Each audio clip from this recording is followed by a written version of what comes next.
तर चला सगळ्यात पहिल्यांदा आपण आता काय करूया, गॅसवरती कढई ठेवून घेऊया। त्याच्या अगोदर आपण घेऊया गॅस चालू करून आणि ह्याच्यावरती घेऊया कढई ठेवून आणि त्याच्यामध्ये टाकूया आता आपण हे साधारणतः एवढं असं पाणी। आणि आता आपल्याला काय करायचं आहे, हे जे पाणी आहे ते बघा आता आपल्याला छान पद्धतीने आता उकळू द्यायचं आहे। तर नमस्कार भाऊ बहिणींनो, परत एकदा स्वागत आहे माझ्या नवीन अशा जुगाडाच्या आणि माहितीपूर्ण व्हिडिओमध्ये। तर आज बघा आपण जे आहे, तुम्हाला तर माहिती आहे आपण जो व्हिडिओ बनवत असतो तो जुगाडाचा आणि माहितीपूर्ण आयुर्वेदिक असे व्हिडिओ असतात। आणि जे व्हिडिओ असतात ते आपण काय करत असतो की आपल्याकडे जे घरी पदार्थ आहेत, जे मसाल्याचे पदार्थ आहेत किंवा काही वस्तू आहेत त्याच्यापासून आपण व्हिडिओ बनवत असतो। तशाच पद्धतीने बघा आज सुद्धा आपण काय करणार आहोत की एक खूप असा छान असा भारी असा आणि सर्वांना उपयोगी पडणारा असा व्हिडिओ आज बनवणार आहोत आणि वस्तूही बनवणार आहोत। तर ती वस्तू कशापासून बनवणार आहोत, तर बघा आता तुम्हाला म्हटल्याप्रमाणे की आपण आपल्या घरचे जे पदार्थ आहेत त्याच्यापासून आपण वस्तू बनवत असतो किंवा काय जी रेमेडी किंवा जे काही होम रेमेडी असते ते आपण घरच्या पदार्थांपासून बनवत असतो। तर बघा तशाच पद्धतीने आपण आज घेतलेला आहे हा तेजपत्ता। आणि ह्या तेजपत्त्यापासून आज आपण तेजपत्ता आणि दुसरं म्हणजे काय आहे तर एक इनो घेतलेला आहे। आपण काय घेतलेला आहे, इनो पावडर घेतलेली आहे। तर ही इनोची पुडी घेतलेली आहे आणि त्याच्यापासून आपण खूप अशी छान अशी वस्तू बनवायची बघा की त्याचा उपयोग हा सर्वांना होणार आहे। सर्वांना म्हणजे सर्वांनाच होणार आहे, असं कुणीही नाही की त्याला उपयोग होणार नाही, असं सर्वांना होणार आहे। तर बघा आपण कढईमध्ये काय केलं की गरम पाणी व्हायला ठेवलं होतं आणि ते गरम पाणी झाल्याच्या नंतर आपल्याला काय करायचं होतं की त्या पाण्याला उकळी फुटू द्यायची होती। तर छान पद्धतीने बघा आता आपल्या ह्या पाण्याला जे आहे ते आता ह्या कढईमध्ये पाणी गरम होऊन त्याला उकळी फुटलेली आहे। आणि त्याच्यामध्ये आपण काय करणार आहोत बघा, तर हा जो तेजपत्ता आहे हे आपण ह्याच्यामध्ये थोडे थोडे तुकडे करून काय करायचे बघा ह्याच्यामध्ये टाकायचे आहेत आपल्याला ह्याच्यामध्येच। तर ह्या अशा पद्धतीने बघा ही हा तेजपत्त्याची पानं जी आहेत ते आपल्याला ह्याच्यामध्ये टाकायचे आहेत आणि त्याला छानपैकी आता आपल्याला काय करू द्यायचं आहे बघा, तर ह्याला उकळू द्यायचं आहे। आणि त्याच्यानंतर बघा उकळत असतानाच आपल्याला काय करायचं आहे की ह्याच्यामध्ये काय टाकायचं आहे आपल्याला, साधारणतः हा चमचाभर जो आहे तो साधा मीठ, आपला साधा मीठ, काळं नमक नाही किंवा सेंधव मीठ नाही तर साधं मीठ टाकलेलं आहे आपण 1 ते 1.5 चमचा। त्याच्यानंतर आपल्याला काय करायचं आहे की हे जे मिश्रण आहे ते असंच ह्याला जे पाणी आहे त्याला हलवून घ्यायचं आहे बघा व्यवस्थितपणे हे अशा पद्धतीने।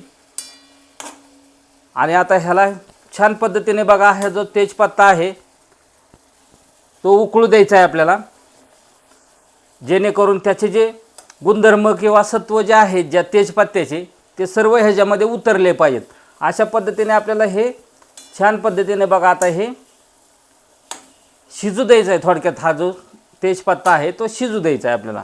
तर चला शिजू द्या ह्याला छान पद्धतीने मस्तपैकी। बघू शकता तुम्ही हा शिजतोय पण उकळत्या पाण्यामध्ये आपण हा टाकलेला आहे।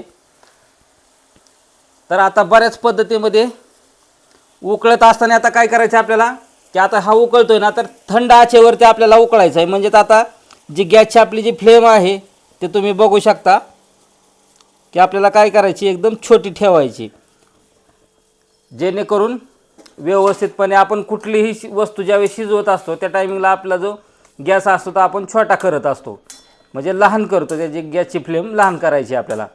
आणि आता ही गॅसची फ्लेम लहान करून आपल्याला आता हे तेजपत्ता जो आहे तो उकळू द्यायचा आहे बघा छान अशा पद्धतीने। आता हे उकळतोय, आता उकळून शिजतोय। तर आता काय करायचं आहे आपल्याला की अशी एक आपण जी इनोची पुडी घेतलेली होती ही इनोची पुडी आपण अख्खी एक घ्यायची। ही सहज बाजारामध्ये मार्केटमध्ये मेडिकलमध्ये कुठेही उपलब्ध असते अशी ही इनोची पुडी। ज्यावेळेस आपलं पोट वगैरे फुगल्याच्या नंतर आपण इनो पित असतो बघा, तर अशी इनोची पुडी अख्खी आपल्याला ह्याच्यामध्ये टाकून घ्यायची, बघू शकता तुम्ही। तर ही इनोची पुडी टाकल्याच्या नंतर बघा छान असा त्याला उकळी फुटलेली आहे आणि हा तेजपत्ता पण आता शिजत आहे। तर छान पद्धतीने बघा त्याचा वास पण आता खूप मस्त यायला लागला आहे आणि हे वस्तू तयार बघा, व्हिडिओ हा शेवटपर्यंत बघायचा आहे आपल्याला, कारण ही जी वस्तू तयार होणार आहे ती वस्तू सर्वांना उपयोगी पडणार आहे। तिचे फायदे तर खूपच आहेत आणि सर्वांना उपयोगी पडणार आहे बघा। त्याच्यामुळे व्हिडिओ शेवटपर्यंत बघायचा आहे, व्हिडिओ कुठेही स्किप करायचा नाही, कारण तुम्ही आधीमध्ये बघचाल आणि त्याच्यानंतर ही होम रेमेडी काय आपण तयार केली, म्हणजेच हे काय तयार केलं हे काही समजणार नाही तुम्हाला।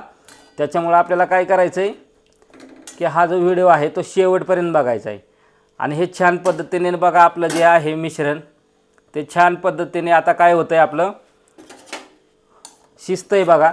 तर ह्याचे गुणधर्म सगळे ह्याच्यामध्ये पाण्यामध्ये उतरले पाहिजेत। त्याच्यासाठी आपल्याला काय करायचं आहे की मंद आचेवरती हे छान पद्धतीने शिजवून घ्यायचं आहे आपल्याला।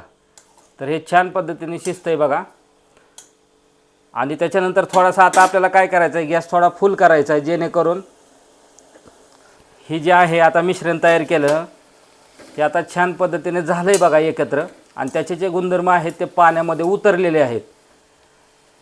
तर आता आपण काय करूया, आता घेऊया आपण गॅस बंद करून ह्याला 10 ते 15 मिनटं कंप्लीट आपल्याला शिजवून घ्यायचं आहे बघा। किती 10 ते 15 मिनटं कंप्लीट असं शिजवून घ्यायचं आहे आणि शिजवून झाल्याच्या नंतर आता आपल्याला काय करायचं आहे की हे जे शिजवलेली वस्तू आहे ते आपल्याला काय करायचं आहे अशी गॅसवरून खाली उतरून घ्यायची आणि उतरून घेतल्याच्या नंतर बघा आता आपल्याला काय करायचं आहे की ही जी वस्तू आहे आता हिला 10 ते 15 मिनटं चांगली शिजवून घेतलेली आहे ना। आता आपल्याला ही खाली उतरून घेतलेली आहे आपण गॅसवरून आणि हिला आता थंड होऊ द्यायची आणि थंड झाल्याच्या नंतर बघा आता मी सांगतो तुम्हाला पुढं काय करायचं आहे ते।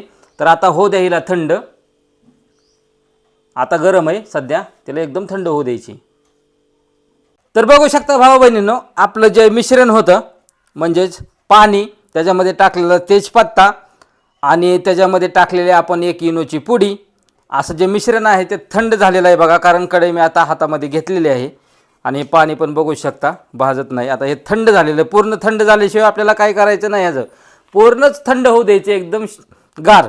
त्याच्यानंतर आपल्याला काय करायचं आहे, हे जे मिश्रण आहे ते आपल्याला काय करायचं आहे बघा मिक्सरच्या भांड्यामध्ये घ्यायचं आहे आणि हा जो तेजपत्ता आहे तो आपल्याला मिक्सरच्या भांड्यामध्ये टाकून घ्यायचा आहे बघा। हा पूर्ण जो शिजलेला पत्ता आहे तो ह्याच्यामध्ये मिक्सरच्या भांड्यामध्ये टाकायचा आणि त्याच्यामध्ये थोडंसं आपल्याला पाणी, हे जे पाणी आहे ते पाणी पण आपल्याला टाकून घ्यायचं आहे बघा। आणि हे राहिलेलं पाणी पण आपल्याला काय करायचं आहे, हे वापरायचं आहे आपल्याला, हे टाकून द्यायचं नाही। त्याच्यामुळे आपण ठेवूया ह्याला साईडला आणि आता काय करू आपण मिक्सरचं झाकण लावू आणि घेऊया आपण मिक्सर लावून आणि हे जे मिश्रण आहे ते आपल्याला बारीक करायचं आहे बघा। तर चला घेऊया आपण हे जे मिश्रण आहे ते बारीक आणि तुम्ही पाहू शकता हे जे तेजपत्त्याचं जे मिश्रण आहे ते बारीक होतंय बघा। ह्याच्यामध्ये दिसतंय बघा काही तर तेजपत्ता फिरतोय, तर याला पूर्णपणे बारीक होऊ द्यायचं आपल्याला। तर आता घेऊया आपण मिक्सर बंद करून आणि हा जो तेजपत्ता होता ते मिश्रण बारीक झाले का आपण बघूया आणि हे छान पद्धतीने बघा बारीक झालेलं आहे मिश्रण, तुम्ही बघत असताल आता हे बारीक झाले। तर आता मिक्सर आपण बंद केलेला आहे आणि आता हे जे पाण्याचं मिश्रण आहे त्याचं पुढं काय करायचं ते सांगतो मी तुम्हाला, चला। तर आता बघा आपलं हे मिश्रण तयार झालेलं आहे आणि आता आपण काय करायचं आहे की हे जे मिश्रण आहे ते आपल्याला या कढईमध्ये परत एकदा काढून घ्यायचं आहे पूर्णपणे। हे सर्व असं मिश्रण आपल्याला काढून घ्यायचं आहे बघा आणि आता एक अशी वाटी घ्यायची आहे आणि त्या वाटीमध्ये हे जे मिश्रण आहे ते गाळून घ्यायचं आहे बघा ह्याच्यामध्ये। या अशा पद्धतीने आता ह्या वाटीमध्ये आपण काय केलेलं आहे बघा, तर हे पूर्ण मिश्रण या चाळणीने आपण काय केलं आहे की गाळून घेतलेलं आहे आणि आता हे पाणी राहिलेलं आहे आणि हा जो चोथा आहे तो आपल्या काही कामाचा नाही। तर हा चोथा आपण साईडला ठेवून द्यायचा आहे, ह्याचा काही उपयोग नाही आपल्याला। आता त्याच्यानंतर आपल्याला काय करायचं आहे बघा की असा एक आपला खायचा जो सोडा असतो आपला घरचा, तो खायचा सोडा घ्यायचा आपल्याला। किती घ्यायचा आहे तर हे बघू शकता तुम्ही, साधारणतः एक चमचा ते अर्धा चमचा हा सोडा आपल्याला घ्यायचा आहे। किती 1 चमचा ते अर्धा चमचा. तर हा सोडा ह्याच्यामध्ये टाकून घ्यायचा आहे. आता सोडा टाकल्याच्यानंतर बघा आपल्याला काय करायचं आहे, एक लिंबू घ्यायचा आहे. काय घ्यायचं आहे, तर लिंबू घ्यायचा आहे एक. आणि तो लिंबू आपल्याला काय करायचा आहे, कापून घ्यायचा आहे. आणि हा लिंबूसुद्धा काय करायचा आहे आपल्याला, कापून घेतल्याच्यानंतर ह्याच्यातले जे बी आहेत ते आपल्याला काही उपयोगाचे नाहीत, म्हणून बी ह्याचे जे आहेत ते काढून घ्यायचे आहेत आपल्याला. साधारणतः 1 लिंबू घ्यायचा आहे आपल्याला. आणि हा पूर्ण लिंबू जो आहे आपल्याला, तर पूर्ण लिंबू जो आहे तो ह्याच्यामध्ये आपल्याला पिळून घ्यायचा आहे बघा. एकदम पूर्ण लिंबू, सगळा अख्खा 1 लिंबू. तर ह्यातली 1 फोड झालेली आहे आपली. आणि ही राहिलेली अर्धी फोडसुद्धा आपल्याला काय करायचं आहे बघा, ह्याच्यामध्ये पिळून घ्यायची आहे या अशा पद्धतीनं. आता ह्याच्यामध्ये जे बी आहेत ते बी बघा आपल्याला काढून घ्यायचे आहेत. बी आपल्याला ठेवायचे नाहीत. तर हे अशा पद्धतीने आता आपण हे बी काढलेले आहेत. आणि त्याच्यानंतर बघा आता ही सगळ्यात महत्त्वाची एक वस्तू राहिली आपली, तर ती कुठली आहे, तर एक शॅम्पूची पुडी आहे. कशाची पुडी आहे, ही शॅम्पूची पुडी आहे. तर अशाच पद्धतीने आपल्याला कुठल्याही कंपनीची तुम्ही शॅम्पूची पुडी घेऊ शकता. त्या कंपनीला कुठलंही बंधन नाही, त्याच्यामुळे कुठलीही शॅम्पूची पुडी घ्या. बरेच जण परत काय करतात की दादा तुम्ही कुठल्या कंपनीची शॅम्पूची पुडी घेतली होती, बरेच जण कमेंट करतात. तर कुठल्याही कंपनीची घ्या, त्याला कुठलंही बंधन नाही. तुमची कुठलीही असू दे, तुम्ही जे रोजची वापरत असता ती, तर ती शॅम्पूची पुडी घेतलेली आहे बघा आपण. आणि पूर्ण एक शॅम्पूची पुडी आता आपल्याला काय करायची, याच्यामध्ये टाकून घ्यायची. पूर्ण एक शॅम्पूची पुडी.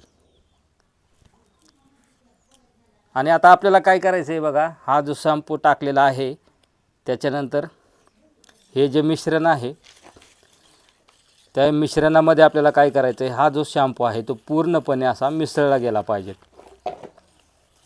तर तुम्ही पाहिलं असेल हे मिश्रण काय काय होतं ते. एक तेजपत्त्याचं पाणी आपण तयार केलं होतं, त्याच्यामध्ये आपण काय टाकलं, खायचा इनोची पुडी टाकली, त्याच्यानंतर खायचा सोडा टाकलेला आहे, लिंबू टाकलेला आहे. आणि त्याच्यामध्ये आपण काय केलं आहे की ही जी शॅम्पूची पुडी आहे ती छान पद्धतीने आता हे मिक्स करून घेतलेलं आहे बघा. तर हे छान पद्धतीने आता मिक्स होतं हे सर्व. हे मिश्रण छान पद्धतीने आपल्याला मिक्स पण झालं आहे, ते बघू शकता तुम्ही. आणि ह्याचा वास पण खूप छान येतो आहे, कारण आपण शॅम्पूची पुडी आणि इनो टाकल्यामुळे ह्याचा वास खूप सुगंध येतो आहे. आणि दुसरं म्हणजे हा तेजपत्ता आपण टाकलेला होता तो पण खूप सुगंधी आहे, त्याच्यामुळे ह्याचा सुगंध पण भरपूर असा छान येतो आहे बघा. तर तुम्ही म्हणता दादा आता हे तुम्ही जे मिश्रण तयार केलं हे कशासाठी वापरायचं आहे, प्यायचं आहे का खायचं आहे का काय करायचं आहे. तर पिऊ नका, खाऊ नका. आपण शॅम्पू कधी पितो का किंवा खातो का, तर नाही पित किंवा खात पण नाही. त्याच्यामुळे हे खायचं प्यायचं मिश्रण नाही आहे. तर मग आता तुम्ही म्हणता दादा हे काय तयार केलं आहे, तर बघा हे जे मिश्रण आपण किंवा लिक्विड जे तयार केलेलं आहे तर हे कशासाठी वापरलं जातं. आता तुम्ही तुमच्या घरामध्ये बघा स्टाईल फरशी असते किंवा जो देव्हारा असतो किंवा आपले जे संगमरवरी देव्हारा असतो बघा बऱ्याच जणांच्या घरामध्ये, बरोबर आहे का. किंवा बाथरूमची स्टाईल असते किंवा आपल्या घरात जे आरसे वगैरे असतात आरसे, तर त्याच्यासाठी ज्यावेळेस आपण फरशी धुत असतो किंवा स्टाईल धुत असतो किंवा तो संगमरवरी जो देव्हारा आहे तो जो साफ करत असतो, त्याच्यासाठी हे जे लिक्विड आहे बघा ते आपल्याला छानपैकी जे कुठले आपण ज्या पद्धतीने पुसत असतो, कपड्याने पुसत असतो किंवा वायपरने पुसत असतो किंवा आणखीन कुठल्या गोष्टीने पुसत असतो, त्याच पद्धतीने आपल्याला हे काय करायचं आहे, हे जे लिक्विड आहे ते लिक्विड ज्या ज्या ठिकाणी असे काळे डाग उमटलेत फरशीवरती किंवा संगमरवरी आपला जो देव्हारा आहे त्याच्यावरती किंवा आपल्या घरातली जी फरशीची स्टाईल आहे किंवा भिंतीवर पण बऱ्याच जणांच्या स्टाईल असते किंवा आरसा असतो, ते एकदम असं ही जी वस्तू लावायची आणि त्याने बघा इतक्या वस्तू चकाचक म्हणजे इतक्या चकाचक निघतात की फरशीसुद्धा तुम्हाला आरशासारखी दिसली पाहिजे. आरसा तर काय बोलायचंच काम नाही, पण फरशीसुद्धा तुम्हाला काय झाली पाहिजेत की आरशासारखी एकदम चकाचक दिसली पाहिजेत. इतकंच भारी हे लिक्विड बघा आहे.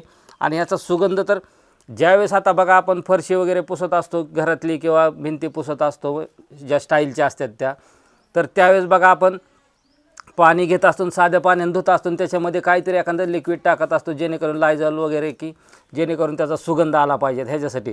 तर ह्याचा सुगंध आपल्याला काही टाकण्याची गरजच नाही, कारण ह्याच्यामध्ये सुगंध जो आहे तो एकच नंबर असा सुगंध येतो आहे बघा. तुम्ही ह्या परफ्यूमला म्हणजेच आपले जो आपण ज्या अंगावरती सेंट मारत असतो किंवा जे कुठला परफ्यूम मारत असतो त्यालासुद्धा महाग सारणारा इतकाच असा छान असा सुगंध वास येतोय बघा त्याचा. तर बघा थोडंसं दाखवण्यासाठी तुम्हाला आता मी एक आरसा घेतलेला आहे आणि आरसा बघा आपला थोडासा असा हा जो घाण झालेला आरसा आहे तर त्याच्यावरती तुम्हाला बघा आता प्रात्यक्षिकासाठी मी काय करतो की जे थोडंसं जे आपलं जे मिश्रण तयार केलं आहे त्याची थोडेसे 2-3 आपण शिंतोडे उडवूया, फक्त थोडेसेच, आपल्याला जास्त लागत नाहीत. तर आता तुम्ही बघू शकता की त्या आरसा घाण होता आपला आणि फक्त 2-3च आपण शिंतोडे असे उडवलेले आहेत आणि एक अशा कोरडा फडकं घ्यायचं आहे आपल्याला आणि त्याने बघू शकता तुम्ही जो आरसा आहे आपला हे छान पद्धतीने आपण आता हे कॉटन कपड्याने काय करतोय हे पुसून घेतोय बघा. आता हे पुसून घेतल्याच्या नंतर बघा फायनली आता आपला आरसा किती चकाचक दिसायला लागला. आणि त्याच्यानंतर आपल्याला काय करायचं आहे की असा एक पेपर घ्यायचा आहे आपल्याला आणि पेपरचं पान थोडंसं फाडून घ्यायचं आहे बघा आपल्याला. आणि पान फाडून घेतल्याच्यानंतर आपल्याला पेपरने सुद्धा हे जे आहे पेपरने पुसून घ्यायचे. त्याच्यानंतर आपण ज्यावेळेस कॉटनच्या कपड्याने पुसल्याच्यानंतर काय करायचं आहे की हे पेपरने पुसून घ्यायचं आहे, जेणेकरून जे डाग असतात ते पेपरने लगेच पुसून जातात बघा. तर हे बघू शकता तुम्ही अशा पद्धतीने आता हा जो आरसा आहे आपला तो किती चकाचक दिसायला लागला आहे, एकच नंबर दिसायला लागला आहे, जेणेकरून आपला आरसा जो आहे तो असा नवीन दिसायला लागला आहे बघा. तर अशाच पद्धतीने बघा तुम्हाला तर प्रात्यक्षिक दाखवलंच आहे मी की आरसा आपला जो आहे तो एकदम चकाचकमध्ये निघलेला आहे, दिसतंय तुम्हाला एकदम चकाचकमध्ये. तर बघा हे प्रात्यक्षिक आपण आरशावरती करून दाखवलं आहे. तसंच तुम्ही आरशांवरती तुमच्या घरामध्ये जे स्टाईल आहेत, फरशी आहे, जो संगमरवरी देव्हारा आहे तो सुद्धा बघा त्याला लिक्विड लावून ठेवायचं आहे. आणि लावलं की आपल्याला किंवा पुसते वेळेसच आपल्याला काय करायचं आहे, हे थोडंसं असं एखादा फडकं घ्यायचं आणि त्याच्यामध्ये आपल्याला डिप करायचं आहे, म्हणजेच असं बुडवायचं आहे आणि डायरेक्ट असं पुसून घ्यायचं आहे बघा. संगमरवरी देव्हारा असेल तर किंवा स्टाईलवरती जे भिंतीवरच्या स्टाईल आहेत किंवा फरशी आहे ते डायरेक्ट पुसून घ्यायची आणि ती एकदम चकाचक निघणार आहे बघा. तर भावा बहिणींनो, मी जे हे लिक्विड तयार केलं होतं जे आरसा चकाचक करण्याचं किंवा भिंतीवरच्या स्टाईल चकाचक करण्याच्या किंवा आपली जी फरशी आहे ती एकदम आरशासारखी चकाचक करण्याचं जे लिक्विड तयार केलं होतं हे जर तुम्हाला आवडलं असेल तर नक्की आपल्या व्हिडिओला लाईक आणि कमेंट करायची. आणि आपला व्हिडिओ आपण जो आहे तो कोणत्या गावावरून बघताय ते आपल्याला कमेंट करून नक्की सांगायचे, जेणेकरून मला पण समजून जाईन की आपला व्हिडिओ ह्या गावापर्यंत पोहोचलेला आहे किंवा त्या गावापर्यंत पोहोचलेला आहे. तर तुम्ही नक्की कमेंट करायची, कमेंट करायला विसरायचं नाही बघा. तर हे जर लिक्विड जे आहे जे मिश्रण आहे जर तुम्हाला आवडलं असेल तर नक्कीच आपल्या भावाला लाईक करायची, कमेंट करायची. तर चला भेटूया नवीन अशाच माहितीपूर्ण आयुर्वेदिक आणि जुगाडाच्या आपल्या व्हिडिओमध्ये. तोपर्यंत धन्यवाद.